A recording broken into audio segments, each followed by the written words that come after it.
Kinumpirma na ni Senadora Amy Marcos na siyang nasa likod ng isang kontrobersyal na video na tila laban kay Pangulong Kuting Jr. Ang nasabing video ay naglalaman ng mga pahayag na naglalayong ibunyag ang umano'y mga katiwalian at isyu tungkol sa pamamahalan ng Pangulo. Ayon sa ilang ulat, tila hindi na suportado ni Senadora Amy ang kasalukuyang administrasyon. Bukod dito, napabalitaan rin na gagamitin ni Senadora Amy ang impluwensya ni PC Presidente Sara Duterte para sa nalalapit na halalan sa 2028. Naasahan ng marami na maaring magtandem sina VP Sara Senadora Amy Marcos sa susunod na eleksyon, lalo na't kapwa sila may malakas na pangalan at impluwensya sa larangan ng politika. Ang balitang ito ay nagdulot ng iba't ibang reaksyon mula sa publiko at mga eksperto sa politika. Sa kabila ng mga kontrobersyang ito, wala pang formal na pahayag si Pangulong Kuting ukol sa video at di umano'y plano ni Senadora Amy para sa susunod na halalan. Samantala, inaasahang magiging mas mainit pa ang mga usaping politikal sa mga darating na buwan habang papalapit ang susunod na eleksyon. At yan nga ang balitang ating pagkaratutukan. Ngunit bago ang lahat, siguraduhin mag-subscribe at i-hit ang notification bell para sa patuloy na pagtutok sa mga suyap ng bagong balita sa tunay na boses ng masa.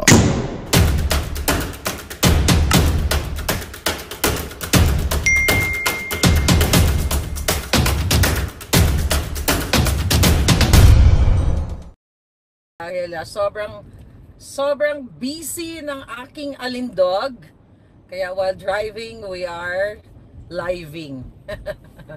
We are going live, diba? Living while driving, okay? Diba? May term bang ganon? Anyway, so how are you?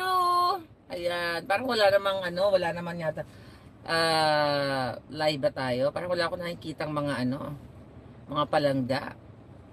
Okay, tingnan natin. Asan yung salamin ni Madam? Ang aking salamin. Para makita ko ang inyong alindog. Yeah. Tingnan natin. Alright. This is Pauljack TV.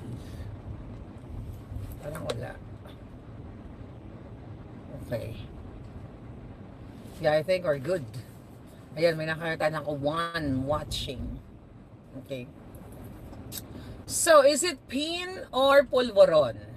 So, maugong in the last, I think, 24 hours na ang nakalipas, ay huling-huli na mayroong abutan itong inabot as in yung certain, I forgot the name, no? Yung tupas na may business daw ito na mga pin and coin, chuchu, na sa isang event ay inabutan, nakipagkamay si Bangag dito sa kay Tupas, okay? At inabutan siya ng something na nakalagay sa sachet at ito ay mukhang pulburon, pwede rin yung pin. Pero tatalakayin natin ang mga bagay na yan while driving. Okay, kasi mayroon tayong pinakamahalagang taong imimit ngayong araw na ito. After all my task for the day, for a half day lang actually, hapon na. So, ito, at pag-uusapan natin ang mga bagay-bagay. Ano ang take nyo? Well, hindi ko mabasa sa yung aking mahiwagang salamin. Okay, tingnan dito. Hindi ko mabasa habang nagsistop tayo, tingnan natin. Ano ang take nyo? Pulburon ba yon or what? Alam mo kasi yung gesture ni Bangag, mga palangga, yung gesture niya at ang gesture nung nag-abot ng item, 'di ba? Good item yata 'yon, 'di ba? Okay, tayo natin. Ayan, nakikita ko ng inyong mga alindog. Ayan, namumula ang aking face lock. Alright, si Moni, channel vlog. Si Casey, si Cora, ayan, mega basa-basa pa rin. Okay. Okay, wag na yan kasi baka clear. Okay. Kasi yung aking aking salamin for lang yun, reading. Huwag na tayo magbasa, madjongga tayo dito. Okay. Pulburon ba yon or pin? Kasi yung palusot nila pin. Mukha namang pin, pero rin pulburon. Kasi pwede naman ilagay yung pulburon sa pin. Pero ito lang yung take ko. Alam nyo, may PSG. 'Di ba? May mga bodyguard o asungot si Bangag Jr. May protocol mga kababayan, may protocol sa pagbibigay ng mga bagay-bagay, lalo na ang polvoron o anything actually doon sa presidenteng bangag. Whether presidente bangag, matino, may mga protocol yan. Magalaw itong ano na to. May protocol yan kung ano yung mga inaabot. Pero yung abutan nila, talagang mukhang sanay na sanay si Bangag Junior sa ganyan, tapos ibinulsa niya. So tama ba yun? Ang sabi ng iba, o pang ano lang, pang bait yan, o pang sunog, or ano ba tawag dito? Pang ano lang, pang ano tawag dyan? Pang ano lang daw sa atin ng mga supporter ng taong bayan, okay? Patibong, okay? Parang booby trap, sana malaglag na si ano, si Bangag sa booby trap. Dali na nga, gumagalaw to, okay? Walang ayaw magstay. So, ipagpalagay na natin na pin nga yun. Bakit ganun yung manner ng abutan ng item na yon? Kung hindi ba naman bangag, kabangag-bangagan ang mga buwaka ng Genemes. Ano ang tinatago? Kasi kinano ko may nagsend sa akin. Shoutout kay Cathy Binag. Thank you palangga. I miss talking to you. But anyway, ayan palaban yan. So, baka si Cathy Binag, alam niyo yung taong yan, baka kasama yan sa nagpopulburon, di ba? Yung nagbigay ng ano na yan, ng pulburon or pin. Sabi kasi nila, i-focus niyo, pin yan. Tandaan ninyo, ang mga illegal na pulburon, illegal na mga items, saan ba nilalagay yan? Kung nanonood kayo ng mga Netflix series, ang pulburon ba inilalagay nila na as is? Hindi. Ang iba dyan, nilalagay sa gulong, nilalagay sa pekpek, di ba? Yung iba, pinapalunok pa yan eh. Nilalagay sa kipay, nilisa, o pwedeng ganon. Papalunok mo or whatever, tapos, di ba, nakakita nyo naman yan. Pero ang punto de vista natin dito, bakit ganon yung manner, okay, ng abutan nila ng items? Di ba? So, maaring may pin, pero nakatago yung pulburon doon. So, doon yung makikita, mga kababayan, na itong butang inang Marcos Jr. na ito, ay talagang nuknukan sa kasindikatuhan. Bakit? At saka, nag-fail, di ba? Nag-fail din yung PSG doon. Dapat imbestigahan yon. Meron na ba silang real nag-statement na ba? Well, wala naman tayong asahan na statement na matino dito sa mga pulboronic na ito. 'Di ba? Dahil puro naman sinungaling ng mga buwaka ng Genemes na 'yan.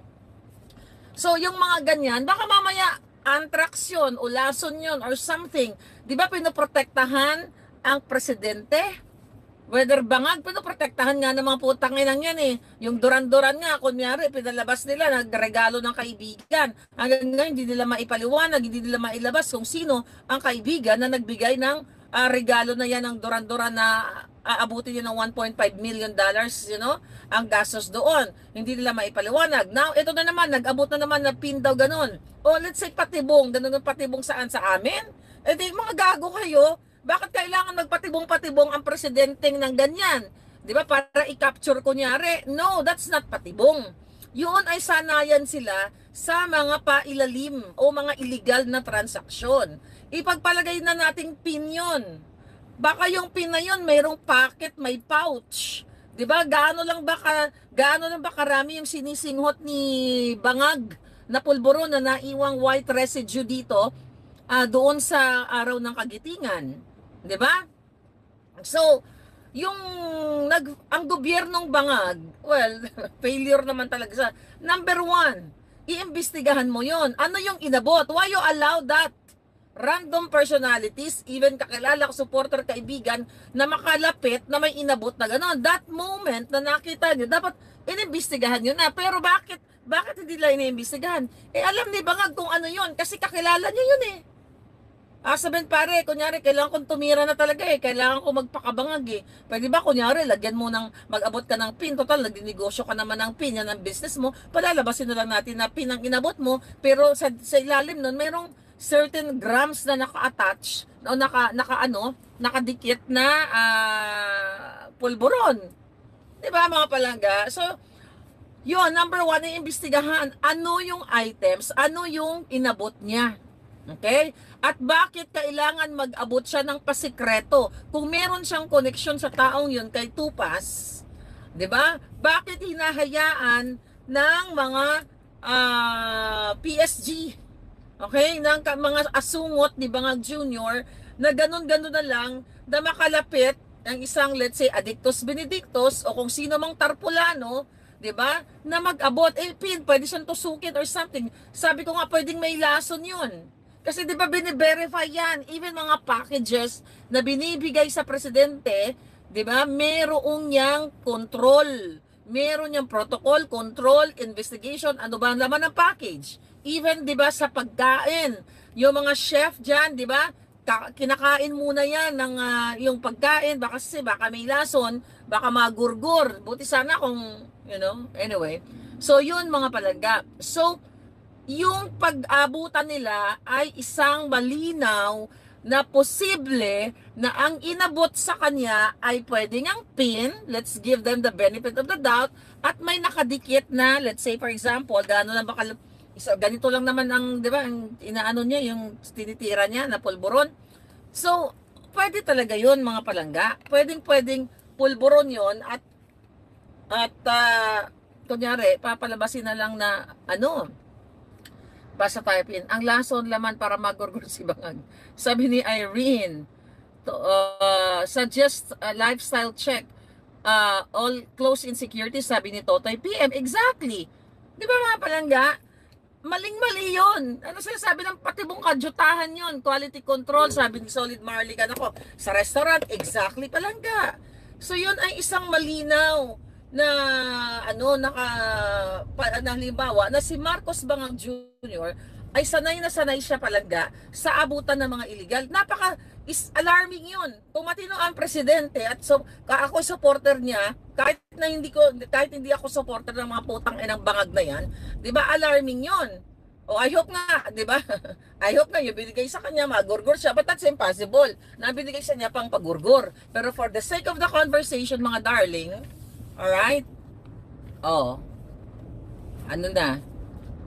For the sake of the conversation, nakikita mo na si Marcos Jr. ay sanay na sanay mag-abot, okay? Sanay na sanay magkaroon ng illegal business. Pangkanto lang yan. Hindi naman pwedeng sabi nga ni Agent Morales, hindi naman pwedeng powder detergent yun. O what? Bakit? Maglalaba ba sila? Or tawas para i-siksik niya or i-kiss-kiss niya sa kilikili niyang pawis? Or pwedeng hindi naman siguro baking soda yon para ikuskus ni Bangag Jr. sa kanyang kikion ng ngipon, di ba? So yun yung sinasabi natin mga palangging. Why is it so freaking traffic back home? Anyway, so yun mga kababayan. Tingnan mo, di ba? Kung trap yun, tangin ng trap yan. O di lalo lang pinapahamak yung kanilang mga sarili sa kanilang kajotahan. Ay, tanin nyo, talagang sabi ko nga you have to do something. Ginagago na kayo ng presidente yung Bangag. Di ba, abutan ng item para ka lang nasa kanto. Ganyan bang abutan ng item sa kanto, mga hitan? Ganyan bang abutan ng item?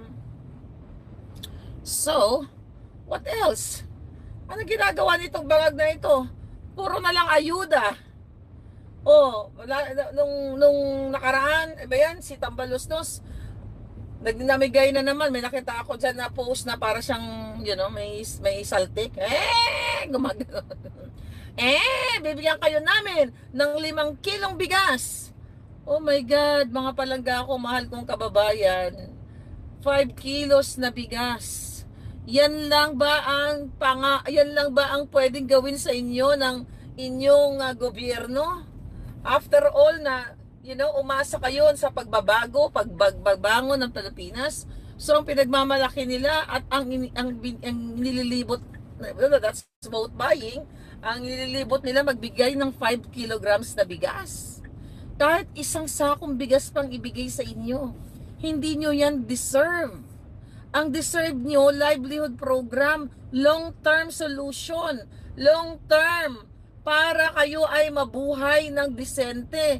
Hindi yung 5 kilong bigas. Sabi ko nga mga kababayan, yung isang bilyon, 2 bilyon, ilang bilyon na binibigay sa inyo, hindi yan ang sukatan na mayroong good governance itong si Bangag.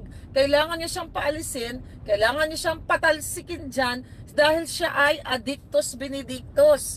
Siya ay patuloy na sumisinghot ng pulburon. Bottom line, may addictus benedictus, Bangag kayong presidente. Dahil hanggang ngayon, hindi pa siya nagpa-file ng case against me. Diyon sa deepfake na yan, na video-video na sinasabi nila. Authenticated nga yan. Tingnan mo, duwag yung puki ng inang yan. O, di ba? Gusto niya talagang patunayan sa buong mundo na siya ay hindi addict, which is yung pin na yan, baka nga may nakaipit na pulburon na binigay sa kanya, magpa-drug test siya, magpa-pulburon test siya. At file a case against Maharlika dito sa Amerika para bakbakan kami sa korte. Para doon niya sabihin na deepfake yung video na pina-release ko. Ang ginagawa nila ngayon, mangkipagsabuatan ulit sa mga kongresistang mga bobo dyan para habulin ang mga kritiko like Harry Roque, like me, and iba pa. At ang gagawin ngayon ng mga Bangag Jr., yung kanila mga kritiko, katulad ni Attorney Glenn Chong, di ba? Dati nilang kaalyado kakampi, win back nila. Nag-o-offer sila ng pera, ng pwesto, babayaran nila gamit ang pera ng bayan para wala nang mag-criticize sa kanila. Actually, I was asked nung mga kaibigan ko, what if, sabi niya, alukin ka ni Lisa Marcos o ni Bangag Jr. O Maharlika, tumigil ka na, ganyan, babayaran ka na lang namin. Sabi ko, over my gorgeous body. Kahit anong offer, kahit i-offer pa niya ang national budget, hindi ko po tatanggapin dahil hindi for sale ang prinsipyo ko. Hindi for sale ang pagkatao ko. Hindi ako bangag. Katulad din ni Attorney Glenn Chong na inoferan para itakwil ang mga Duterte at sirain, 'di ba? Isa 'yan ngayon sa ginagawa ni Bangag at ng kanyang mga Lipores. Warning. Kaya expect the unexpected. May mga makikita kayong pagbabago diyan sa mga ibang mga supporter kasi si Attorney Glenn Chong unang nagsabi niyan na hindi ko lang alam kung personal na sinabi sa akin yun or sa dami ng issue na pag-usapan ba namin sa vlog na I think binanggit niya yun sa vlog na inoferan siya na umalis o tumigil sa pag-support sa laban ng bayan. Kasi we're not really supporting Duterte. I'm supporting Duterte. I am supporting the good governance of the Dutertes. So yun ang punto dito. May nakipag-communicate kay Attorney Glenn Chong na wag nang sumuporta sa mga pinaglalaban ng mga Duterte at dudurugin nga nila ang mga Duterte daw. 'Di ba? Yun ang sabi. Alam ko na 'yan. Ano pa lang last year pa lang. Ako na ang unang nagpa-bongga sa inyo na anuhin nila, dudurugin nila or sisirain nila, gugurgurin nila ang lahat ng mga kritiko. May accident pala dito. Okay? So, gugurgurin nila yung mga kritiko. Si Pastor Kibuloy, ayan, hawak na nila sa liig yan ngayon. I hope wag natin mabalitaan na one day inatake sa puso o nagurgur o nagbigti o kung ano pa man. Yan po ngayon ang ginagawa. Dito lang pala. Okay, traffic kasi may na-aksidente doon. Dito lang pala dito lang pala. Yun nga Anyway, yun palang mga palangga ang ginagawa nila ngayon. I-try nila bayaran, okay? Bayaran ang mga taong kritiko nila para wala nang mag-criticize at even yung mga media, walang mga media, na yan that's already given. Alright? So, mamaya natin sagutin si Palangga. Okay? Tawag ng tawag. Okay? Nagbablog ako. Tawag ng tawag ang hitad. Wow. So, yun. So, you expect na may mga changes na makikita kayo, mga politiko na dating I don't think so na yung mga politikong kumukontra ngayon, unless na lang kung for sale ang kanilang mga kaluluwa, mga politiko na i-win back ni Lisa Tanas, ni Marcos Jr. inuutusan na bayaran ang mga like media, whoever, media, vloggers, yung mga kritiko, win back nila, nabigyan nila ng pera. Ano ba naman yun? Gusto kahit 1,000,000, gusto sa akin nga, hindi lang 1,000,000 ng offer, di ba? Name it. Si Atty. Glenn Chong, ganun din. Pero hindi po for sale ang pagkatao ko hanggang sa huling patak ng dugo ko. Hindi ko ibibenta sa mga putang inang, mga bangag na satanas ang aking prinsipyo dahil hindi pera nila ang binabayad nila. Pera ninyo, hindi ko kayo kayang traidorin. Hanggang sa huling hininga ko palangga, I'm telling you, hindi po magbabago ang stand ko. Hindi nyo ako makikita na biglang pupurihin ko na si Bangag at si Lisa. Oh my God. Until the last drop of my blood, I will fight for the truth. Walang halagang pera na pwedeng magbayad sa kaluluwa ko. Dahil ang mga kaluluwang ligaw, kaluluwang itim na mga maligno, mga sindikato katulad nila Tambaluslos, lahat ng mga yupak na yan, Araneta, Matos, Romualdez at lahat ng kanilang mga minions at lahat ng kanilang mga alipores, lahat ng mga nagpapahirap sa inyo, yan po ang dapat wakasan. Yan ang maipapangako ko sa taong bayan hanggang sa huling hininga ko, hindi ako tatanggap ng bayad sa mga hayop na yan at never ever akong babaliktad na after all na alam ko na si Marcos Jr. ay sindikato, si Marcos Jr. ay smuggler, si Lisa Tanas ay kidnapper, magnanakaw and everything. Then all of a sudden makikita nyo ako, pupurihin ko na.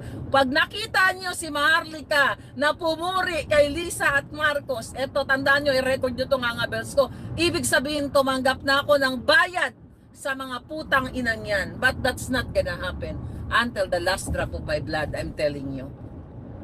Mga kababayan, hindi ko kayong traidorin. Since 2015, I'm fighting for what is right. That's even before Duterte. That's during Noynoy. Diba? I stand for what is right, mga kababayan. Wala akong politika, wala akong kakilalang politiko during that time. Wala. The only thing that I have in my heart is love for the Filipino people. Yan ang totoo. Dahil kung gusto ko lang ulit-ulitin ko ng pera ninyo na nakaw galing sa kaban ng bayan, hindi na po ako naging kritiko ng mga buwaka ng inang mga bangag na ito. Nakakakain ako ng 3 times a day, tumaba na nga ng bonggang-bongga sa kakaralamyerda sa cruise, but at least hindi galing sa kaban ng bayan. Pero yan lang ang pangahawakan ninyo kay Maharlika. Never ever babaliktad o bumalik muli sa mga bangag. I cannot do that. Diba? Kung ganyan ang laro ko, oh my God, hindi ko kaya yan. Mawawalan po ako ng kredibilidad. Kasi may mga, bayan, tabingi. May mga nag-approach sa akin. Okay? Ng friend of friends. Okay? Bakit hindi ka na lang? Diba? I-win back na lang kay Lisa. Total friends naman kayo. Hindi ako nakikipagkaibigan sa mga demonyo. Hindi ako muling makikipagkaibigan sa kidnapper, sa smuggler, sa kawatan. Never ever yan mangyayari. Diba? Tutulo pa, patak muna ang lahat ng dugo ko bago, at kahit na pumatak lahat ng dugo ko sa lupa, hindi mangyayari yan palangga. Kahit sa kabilang buhay. Wow, traffic naman dito. Yun yung sasabihin ko sa inyo. I will fight para sa bayan. Dahil ikukonti na lang ang lumalaban para sa bayan. Okay? Actually, marami pala. Not kukonti. May nahuli doon. Okay? Ang mga politiko ngayon ay mga kawatan. Walang pakundangang nakawin ang pera ng bayan. Magsimula sa paa hanggang ulo nila ay, lahat ng dugo na nananalaytay sa kanila, lahat ng buhay na mayroon sila ay dahil sa kaban ng bayan. Lahat ng mga designer sinuot na nila, lahat ng pagnanakaw, kasumpa ang mga putang inang mga politiko sa Pilipinas na magnanakaw, kaya dapat nyo silang wakasan. Huwag kayo magpapasindak, huwag kayo magpapaakit sa kakarampot na pera, kabayaran ng inyong prinsipyo dahil mawawalan kayo ng kredibilidad, mga kababayan. And I admire Atty. Glenn Chong, Atty. Vic Rodriguez.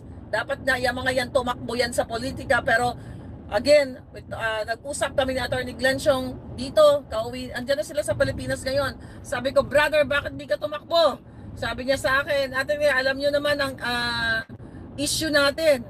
Ang Smartmatic ay ang dayaan sa halalan.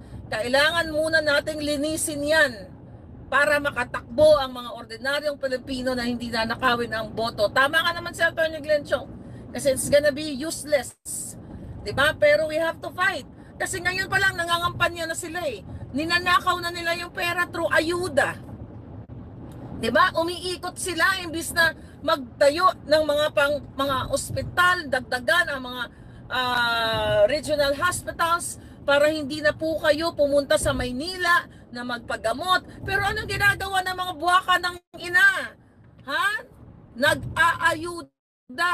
Kailan maglalast ang 5 kilong bigas? Sabi ko nga mga kababayan, kahit isang sakong bigas pa ang ibigay sa inyo, bawat ayuda nila, hindi after, say mo na 1 buwan, diba? 1 buwan maglalast ang 1 kilong, ang 1 sakong bigas. So after that, ano nga pa rin kayo? Ang kailangan ninyo trabaho. Ang kailangan ninyo suporta ng gobyerno when it comes to healthcare. Magandang balita ang hatid namin sa inyo ngayong araw. Sa pagtatapos ng aming balitaan, nagbigay kami ng mga mahalagang impormasyon. Maraming salamat sa pagtutok at pagsuporta sa aming programa. Huwag kalimutang manatili sa mga susunod na araw para sa mga bagong balita at mga kwento na dapat nating abangan. Mula sa Boses ng Masa, magandang araw Pilipinas!